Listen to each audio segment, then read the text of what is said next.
My name is Lee Moore, and this is the Chinese Literature Podcast, and I have to say, I feel a bit like a John Lennon without his Paul McCartney. Or should it be the other way around? Who was Paul and who was John in the duo between Rob and me? Jeez. This is the kind of question that Rob and I would have debated if he were here. Well, as you probably guessed, Rob is not going to make it to this episode, but no worries. He will be back, I guarantee it. Rob is busy finishing his translation of Wang Anshi, and he's also beginning training in France to become a professor of English literature at a lycée, the French equivalent of a high school. And I'm sure he already has been issued his beret and his baguette, and you and I are just going to have to soldier on, Robless. Let me explain what I'm thinking of doing. This week's episode, along with next week's episode, I will be doing it solo. This week, we're going to look at a poem by Wang Anshi, a poet and politician from the Song dynasty that Mao really liked. Rob and I did an episode or two on his poetry during our accidental Song dynasty series. The next episode, which will come out in 2 weeks, we're still doing that 2-week thing again. I will be doing the podcast again. This time it will be a poem on Mao that actually quotes a line from today's poem. So I guess that kind of makes this like a mini-series, just involving 2 poems that are kind of related. But I promise you, in 4 weeks, Rob is going to be back. Jeez, a month without Rob, it's just finally hitting me. That's like a season without sunshine. Well, we don't really have much of a choice, and as y'all know, I'm based in Oregon, so I'm kind of used to 2 or 3 months without seeing the sun.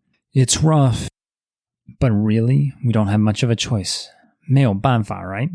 That's enough of explanation. Let's turn to this week's poem. This week, I am going to look at a poem that was written by Wang Anshi in 1052. This poem is written as Wang Anshi is just a minor, obscure official somewhere in the Jiangnan, the Yangtze River Delta. He's working as an assistant prefecture magistrate in what is today Qianshan County in modern Anhui.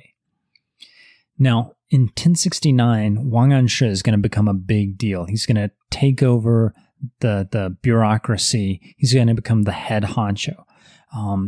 But when this poem's written, he's only 32 years old. And the poem is written as he is visiting the graves of his father and older brothers, or shortly thereafter.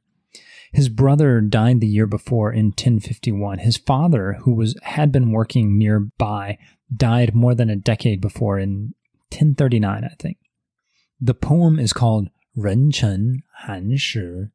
Ren Chen is just the number 29 in the 60-year cycle that has been going on in Chinese history for pretty much as long as China has had history. As long as events in China have been written down, they have had the 60-year cycle. Ren Chen is just the way to refer to the number 29 in the 60-year cycle. These things pop up occasionally when you're looking at Chinese history.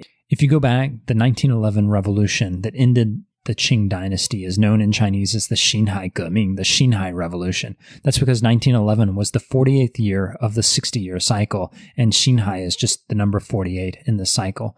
The Sino-Japanese War that began in 1894, in Chinese, we call that 甲午战争.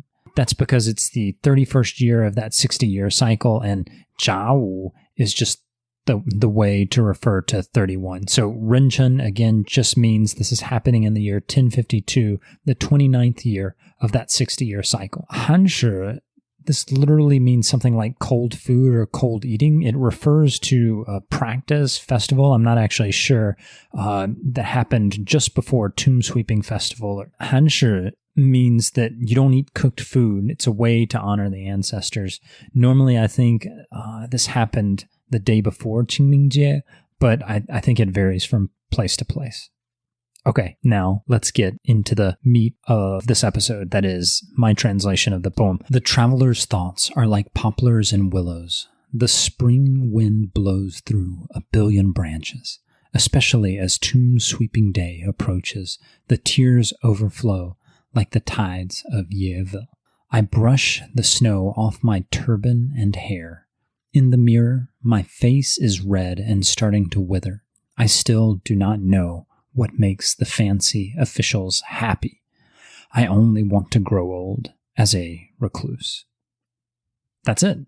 Just 8 lines, or sort of 4 or 8 lines in the original Chinese, depending on how you define a line. As normal, I'll put the translation along with the original on the website, but that's the full poem right there. Let's get into what this poem is about. First off, this poem expresses how much Wang Anshi misses his father and brothers. It's meant to be sad, and I think it is pretty sad. It also signifies Wang Anshi's going to actually take care of their final affairs and going to sweep off their grave for grave sweeping festival. At the end, Wang Anshi, seemingly lost in despair, resigns himself to living as a recluse and turning his back on life as a worldly official. Of course, we know that he's not actually going to do that, but that's what the poem suggests is he's kind of thinking about in 1052, just kind of giving it all up. Let me break it down for you line by line. So in those first 2 lines, the traveler's thoughts are like poplars and willows. The spring wind blows through a billion branches. Here, Wang Anshi feels lost in his thoughts. There is this labyrinth of contemplation that leads him into despair. He's just overcome by so many branches of thinking that he cannot find his way through. There's an almost Dante-esque quality to this poem right here, where he's just lost in the middle of his life. He doesn't know what to do. His thoughts seem like tree branches just kind of closing in on him. In that 3rd and 4th line, he actually goes to where his father and brother are. So I translated the place, the city in this poem as Yeville. The town is called, in Chinese, Yecheng. So I'm being a little bit cheeky in translating that as Yeville, but I think it kind of works. I don't actually know. I wasn't able to find that much about the tides, but there are several places in China that are quite famous for their tides.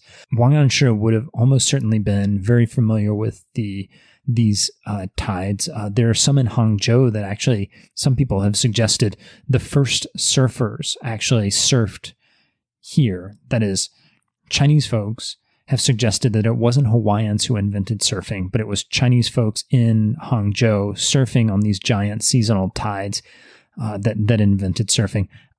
I don't know if I buy that, but I have heard that claim. Back to the poem. As Wang Anshi goes to sweep off the graves of his father and brothers, he's overcome by tears. This is late winter. There's still snow on his hat, or I guess it's really a turban. It's just something wrapped around his head, protecting him from the cold. He mentions how difficult this is on him. He says he looks at himself in the mirror and he notices not only how the cold has made his face red, but also that he looks like he's starting to wither and grow old. Keep in mind, Wang Anshi is only 32 when he writes this poem, so he's no geriatric. But I don't know about y'all, but when I was around 25 or 30, I began to notice the very first signs of aging. It was around that time I started noticing injuries took a little bit longer to heal. In the shower, I noticed that hot water hitting my head started hurting when the water was too hot, and I reached up on the top of my crown and realized that the hair up there was not as thick as it used to be. So when I read this poem, this line really spoke to me. You've got Wang Anshi looking at the monuments to his dead family.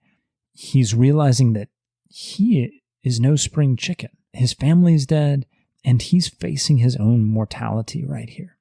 Now, those final 2 lines, that is where we witness his thoughts go after he senses that he is prematurely aging. He says he does not want to live the life of an official or an elite member of society. He rejects the normative notions of happiness. That is, everybody in society says the thing that you have to do is become an official. It's kind of like a 9-to-5 job, 6-figure, that sort of thing in the American discourse. I think most modern societies have a similar discussion of like, this is the thing that you absolutely have to do. This is the goal that everyone should have. They should go to college. They should get a good paying job. They should get married, have 2.2 children, a white picket fence, 2 cars, and a dog. In Song Dynasty China, the equivalent to that was becoming an official. That was the thing. Wang Anshi is an official. He's a nobody, but he actually, I didn't mention this at the beginning of the podcast, he actually scored quite high on the exams. And he could have gotten a fairly high job, but he decided to turn it down to be in a small rural area closer to his family. And now some of those family members are dead, and he is struggling with what he wants to do. And he says, you know what? I don't know that I really want to be an official. The word that he actually uses here, in some earlier translations, I translated it as fancy cars rather than fancy officials. The reason for that is because the word Wang Anshi uses is xuanmian. It refers to carriages and clothes that high officials wear. So xuan was a kind of carriage. Mian was refers to the crown, though here I don't think it suggests royalty. It just suggests the kind of garments and accoutrements that officials wore. These two things, when combined, the carriage and the crown, they became symbols of the bling that you would get from being a high official. So here, what Wang Anshi is doing is he's turning his back on the bling that you're supposed to want in life. He has succeeded at the rat race. He's obtained the goal that everyone in the Song society wanted, that is becoming an official. And he says, nah, it's not worth it. I don't know why those officials with all their bling are happy, is what Wang Anshi is saying. So you can see this is a pretty powerful line. Okay, let's turn to the last line. I translated that last line as, I only want to grow old as a recluse, but it literally says something like, I only want to grow old becoming a fisherman and woodcutter. The fisherman and the woodcutter, these two characters combine to refer to a recluse, the old man who Thoreau-like, that's David Henry Thoreau, goes off into the woods and just lives off fish that he can catch and the wood that he can chop down. These recluses are the opposite of the official. In this moment of desperation, when Wang Anshi is confronting the loss of his father and brothers and his own mortality, what he wants to do is become a recluse. So that's kind of the standard way to understand this poem. There is another reading of this poem, though I'm hesitant to go too deep into it. I mentioned that Wang Anshi became the head honcho of the Song dynasty eventually in 1069. And Wang Anshi, as he is writing this in 1052, he's trying to institute some of the economic policies in his local district that are going to make him famous and eventually catapult him to that high position in the Song bureaucracy. These economic policies are going to become very controversial, and they're going to spark the partisan bickering that eventually tears the Song dynasty apart. And I mean that literally. After Wang Anshi, the Song dynasty is going to lose its northern half, and it's going to be called the Southern Song dynasty. Some people blame Wang Anshi for this loss, but that's all in the future. In 1052, Wang Anshi is experimenting with some of those policies. He's trying to institute these policies on a local level, and he's facing a good deal of pushback, apparently, from people who do not like his policies. One way I think you can think about this poem is he's wandering, lost in despair at the resistance of these policies that he thinks will help out the people, but that the entrenched powers that be are resisting. He's looking at his failure so far and he's going, maybe I ought to just turn back on this career. Maybe I ought to give up on being an official and just become a recluse. Now, that's one way I think you can read this poem. I'm a little hesitant to read it that way. Why? Because Wang Anshi is writing in 1052, and these policies are going to become super controversial in 1069. That's more than a decade and a half down the road. Some scholars, I think, have a tendency to read the poem written in 1052 in light of the 1069 controversy. And As anyone who has, aged will be able to tell you, things that you thought when you were 32 might not really express what you were thinking by the time you were 49 years old. Heck, I'm only 38, and I look back at things I said and did last year and marvel at how idiotic I was and how little I knew.